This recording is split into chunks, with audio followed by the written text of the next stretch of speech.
নমস্কার বন্ধুরা, কেমন আছেন আপনারা সবাই? পুনমস কুকিং চ্যানেলে আপনাদের ওয়েলকাম। আজ আমি দেখাবো চুষি পিঠে রেসিপি। সেটার জন্য আমাদের কি কি জিনিস লাগবে চলুন একবার দেখিয়ে দিই। আমি গ্যাসের ফ্লেমটাকে অন করে নেব। তারপর একটা কড়াই বসিয়ে দেব।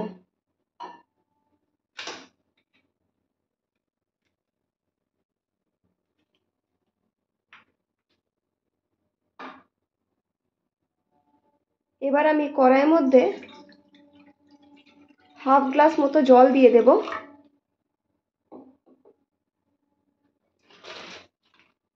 জলটা একটু গরম হয়ে যাওয়ার পর আমি এর মধ্যে চাল গুঁড়ি অ্যাড করব। জলটা এখানে গরম হয়ে গেছে। আমি এখানে 1 চিমটি নুন দিয়ে দেব। আর এই যে আমি চাল গুঁড়ি নিয়েছি এখানে 1 বাটির মতো, আমি এটা অল্প অল্প করে মিক্স করে ভালো করে এটা মাখিয়ে নেব। গ্যাসের ফ্লেমটাকে অফ করে দেব।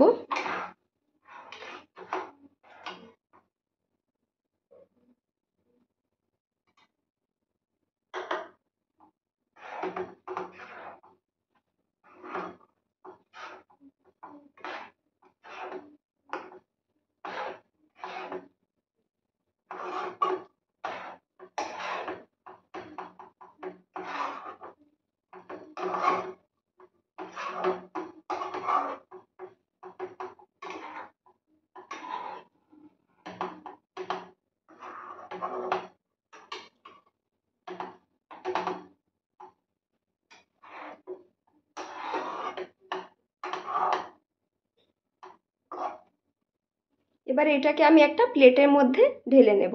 আমি প্লেটে নিয়ে নিয়েছি। আমি এটা অল্প একটু ঠান্ডা করে নেব, তারপরে আমি আবারও ভালো করে মাখিয়ে নেব। এটা ঠান্ডা হয়ে গেছে। এবার আমি অল্প একটু চাল গুঁড়ি নিয়ে নেব।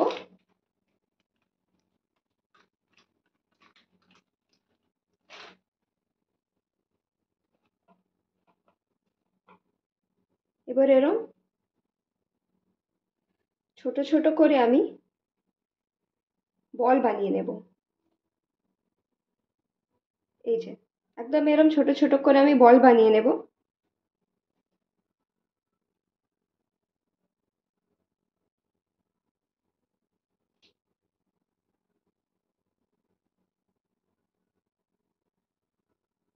এটা হালকা এখনো গরম আছে, খুব বেশি গরম নেই।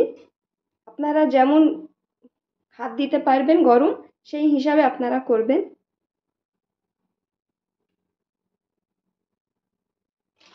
এবার ঠিক এরম করে নেব। এরম সরু সরু করে নেব।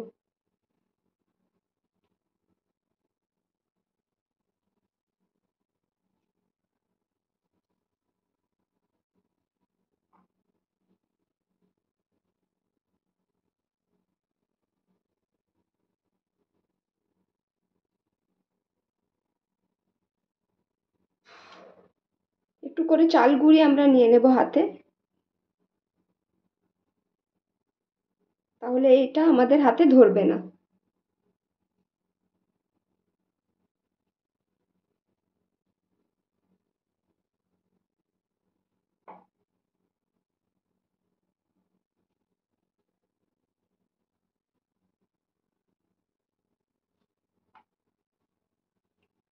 চুষি পিঠে খেতে কার কার ভালো লাগে আমাকে অবশ্যই কমেন্ট করে জানাবেন।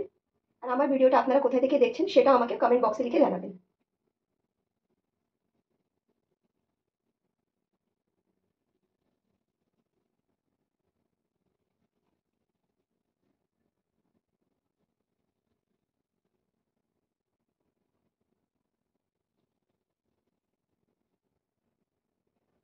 দুধ পুলি বানানোর জন্য খুব একটা সময় লাগে না, কিন্তু চুষি পিঠে বানাতে একটু সময় লেগে যায়।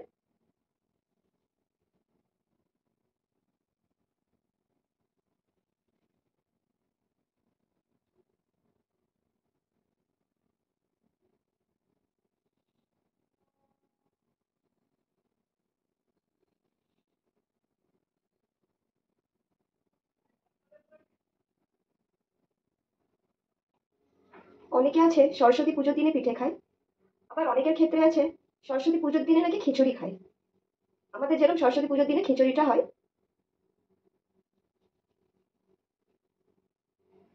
চলুন তাহলে আমি এগুলো কমপ্লিট করে নিই বানানো, তারপরে দেখা হচ্ছে। এখানে আমার পিঠেগুলো সব হয়ে গেছে বানানো। আমি কড়াইয়ের মধ্যে দুধটা গরম করতে বসিয়েছি, আর এখানে আমি দুটো এলাচ আমি এতে ফাটিয়ে দিয়ে দেব।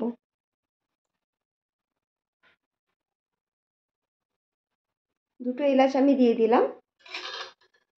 ভালো করে এবার দুধটা একটু গরম করে নেব।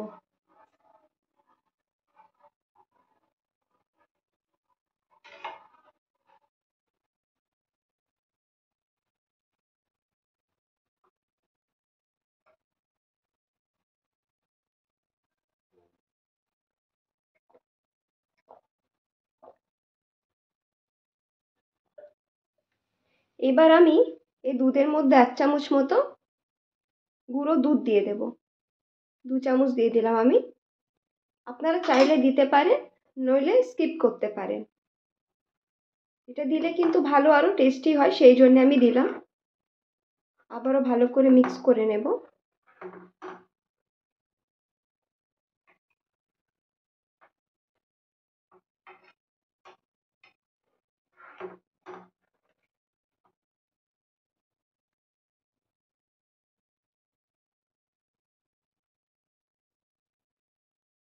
এখানে দুধটা গরম হয়ে গেছে। এবার আমার কাছে এখানে খেজুর গুড় আছে, আমি খেজুর গুড়টা দিয়ে দেব।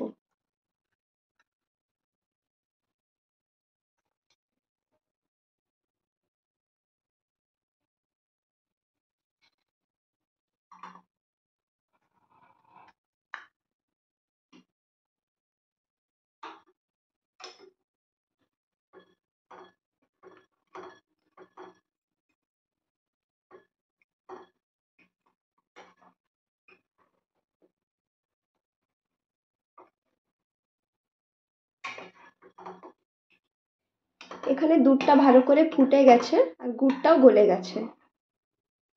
এবার আমি পিঠেগুলো দিয়ে দেব অল্প অল্প করে।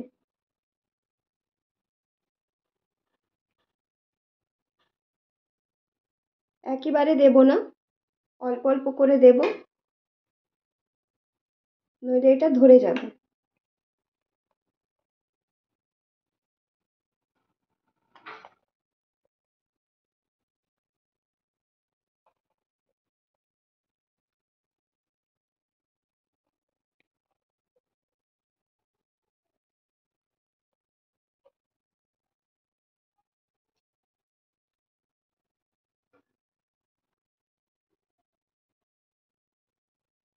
এবার আরও এটা কিছুক্ষণ ফুটতে দেব, তারপরে এটা কমপ্লিট হয়ে যাবে।